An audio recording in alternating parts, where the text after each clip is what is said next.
Okay, welcome to another quick video lesson. This one here is on literal equations.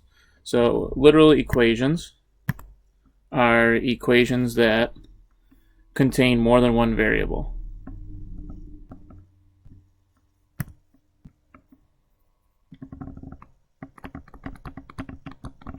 Okay, so for example, if I give you the equation 2x plus a equals b, that contains three variables.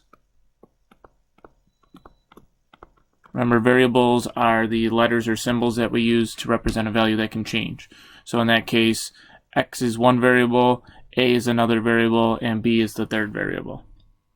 So if we were to solve that equation for x, it would require us to give an answer in terms of a and b. All right, because those are variables, we can't really combine them in any sort of way. So when we solve for x, we still have a and b somewhere in our answer. Okay, so we're going to solve that equation for x in terms of a and b. But before we do that, I want to kind of take a look at something that maybe we're more familiar with, which would be something that's got the same sort of setup, same structure, but only has one variable. So I've given you the example 2x plus 4 equals 14. Okay, so essentially we've replaced a with a number, with 4, and we replaced b with 14. Okay, so if I wanted to solve that, I'm looking at 2x plus 4 equals 14 now. If I wanted to solve this, remember we want to use inverse operations to isolate the variable that we're solving for. So I need to undo the multiplication by 2, and I need to undo the addition of 4. And remember, it's almost always easier to undo the addition or subtraction first, so I'm going to start by subtracting away the 4. And whatever I do on one side of the equation, I must do on the other. This leaves me with 2x equals 10. From there, I need to undo the multiplication by 2, so I divide both sides by 2, and that leaves me with an answer of x equals 5. Alright, so we subtracted the 4 over, and then we divided by the coefficient in front of x. So now, when I take a look at this equation, we're going to follow those same steps, only our answer, instead of being just one number, is going to end up being in terms of the other two variables, the ones that we're not solving for. So think back to what our first step was. In fact, I'll show you real quick again. Our first step over here was to subtract away that constant that was being added. So here, even though it's another variable instead of a number, I'm still going to start off the same way. I'm going to subtract a from both sides. Okay, so on the left side, I have 2x and then a minus a. That cancels out. So I have 2x on the left equals, and now on the right, I have b minus a. I can't do anything to combine those two, so I'm just going to write it as b minus a. All right, a lot of people get kind of freaked out because they're used to having, some sort of numerical value on the other side of the equation, but you can, especially in this case where it's the right answer, you can definitely have just b minus a. It's two things that I can't combine, two terms that are not like. So we just write it as b minus a. Okay, looking back to our other example, our next step was to divide by the 2, the coefficient in front of x. So I'm going to do that same thing over here. Divide by 2, divide by 2. On this side, the 2's cancel, and we're left with x. And then on the right side, I'm literally just bringing down b minus a over 2, because again, I can't combine those in any sort of way. So b minus a over 2. You could also separate this out and write it as b over 2 minus a over 2. You'll find that in some cases it may be easier to deal with the fractions separately rather than one combined fraction like this. But in this case, I can just leave it. So my final answer is x equals b minus a over 2. We have solved for x in terms of a and b. So I have several more example problems where we are going to have literal equations. We will have equations that are in terms of more than one variable. So I'm going to go ahead and switch colors here. For this one, we are asked to solve for m. So I'm trying to get m by itself. We have n being subtracted from it. So to get m by itself, I need to add that n to both sides. So on the left side, I have m. On the right side is just p plus n. You could also write it as n plus p. Remember, addition's commutative, so the order doesn't matter.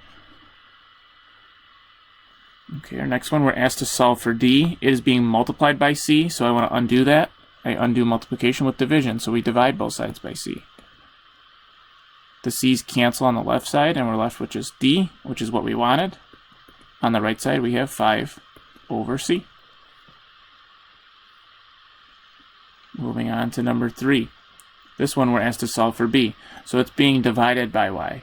To undo division, we multiply. So I'm going to multiply this by y, or you could think of it as y over 1. Oops. Skipped over a little bit here. We're going to go back. Undo that.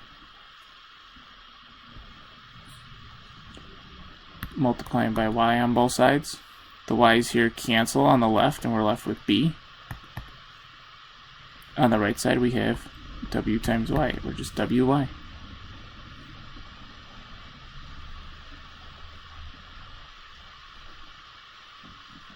In our next row, we're asked to solve for r. Again, this is a situation where we have a fraction.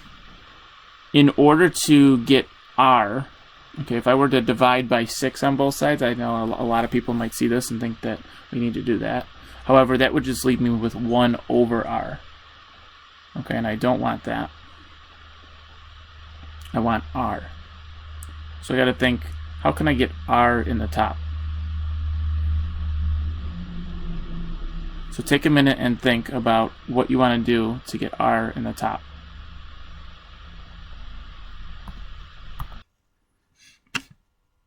So I want you to think back to something that we did recently that could potentially help you out with this.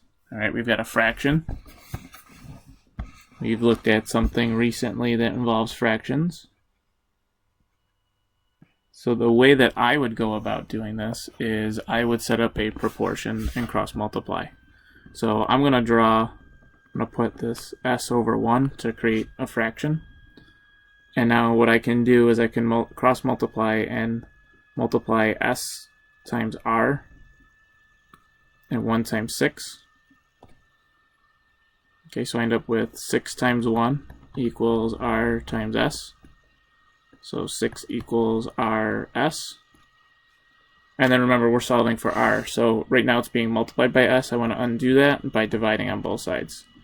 And we get 6 over s is equal to r.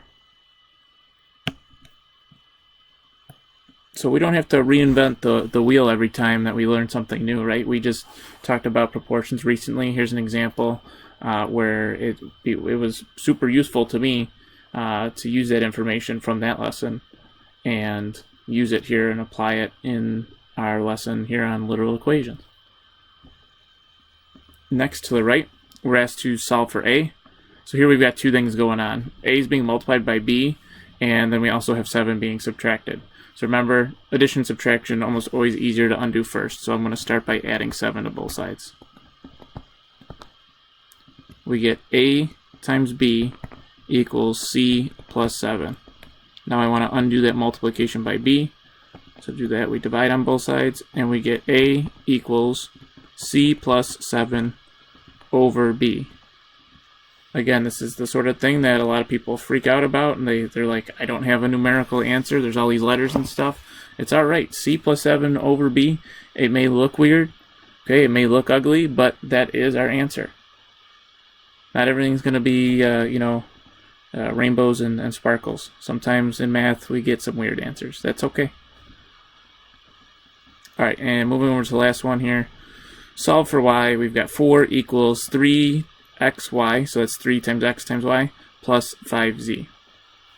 Again, I want to start off by subtracting away whatever's being added.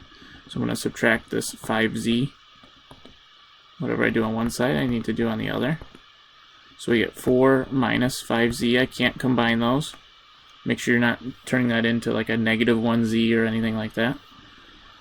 And that leaves me with 3xy. So now y is being multiplied by both 3 and x. You can divide those out separately if you want, but I want to save myself some room, some time, some effort, so I'm going to divide by both things at the same time. So I'm going to divide by 3x, because that'll get rid of both. So on the other side, I also divide by 3x, and I'm left with 4 minus 5z over 3x is equal to y.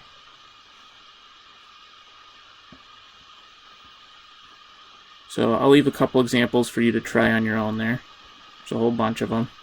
Some of them get kind of complicated. Remember our different rules and stuff that we've been using for solving equations. All right, you still want to combine like terms.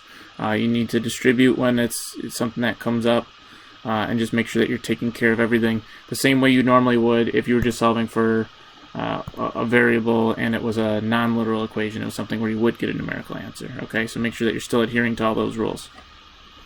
Alright, I'm going to go ahead and skip down here because we got another fill in the blank here. It says, a blank is a type of literal equation. The blank is a formula.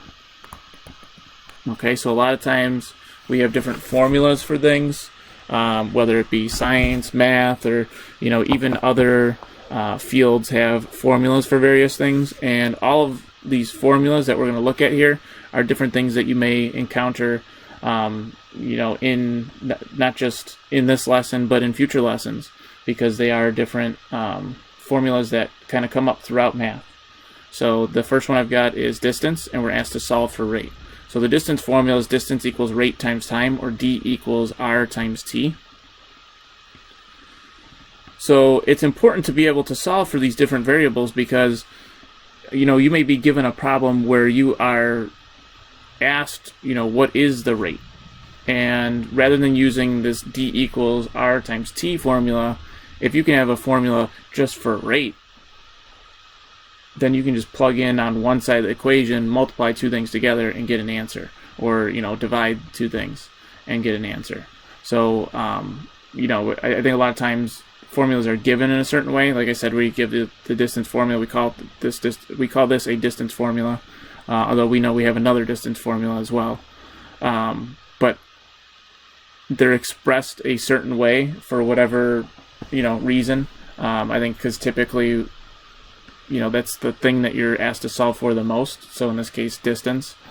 But it doesn't necessarily mean that that's the only thing that you can use it for. Like I said, you could be asked to solve for a rate, or we could also ask to solve for time. So it might make sense to have time equals something, just like we're going to eventually solve here for rate equals something. Okay, so it's important to be able to rewrite these formulas, these literal equations, so that way it makes it easier on your end when you do have a problem involving distance, rate, and time to determine whichever number it is that they're asking you for. Okay, so here I'm trying to get r by itself. It's being multiplied by t. We just divide both sides by t. So distance over time is equal to rate. This next one you might be familiar with from science class. It's particularly useful around here. I don't know about you guys, but sometimes I like to listen to some Canadian radio stations, and when they report on the weather, they give the temperature in Celsius. So, I might be driving around during the summer and it says, on the weather report, it's only 23 degrees out. And I'm like, no, it's definitely not 23 degrees out. What are these guys talking about? All right, it's not just that there's some, jabroni who doesn't know what they're talking about with the weather and, doesn't realize that, hey, it's actually warm out. What they're doing is they're reporting it in Celsius. And Celsius, obviously, is not the same as Fahrenheit. And I'm used to, in America, using Fahrenheit. So, it's, like I said, it's particularly useful around here because of our proximity to Canada. So we've got Fahrenheit, degrees Fahrenheit, is equal to 9/5 times the degrees in Celsius plus 32. So if I wanted to solve this for Celsius, so that, if I wanted to figure out what is 80 degrees Fahrenheit in Celsius, if I solve this for C, then I'll have a formula where I can just plug in for f and I get a number. So it makes it much easier rather than trying to plug it in here now and then trying to solve by moving all sorts of stuff around. Okay, so first thing I'm going to do is subtract away that 32. So we get f minus 32 equals 9/5 times c.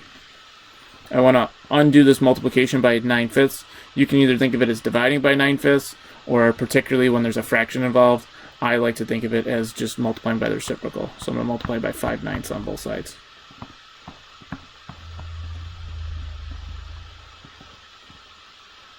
Okay, so what that allows me to do is I can just write 5 times f minus 32 in the top, put that over 9, and have that be equal to c. And you can leave it just like that. If you want to distribute the 5, you're more than welcome to. I would gladly accept either answer. So if you leave it like that, that's fine. Or we can also say c equals 5 times f is 5f. 5 times negative 32 is going to be negative 160. And you can leave that over 9. Alright, and like I said, I've got a couple more examples here for you that I'm going to leave you for your own, including a special one down here, the Krabby Patty formula. So make sure you're solving that one correctly so that you learn all the secrets.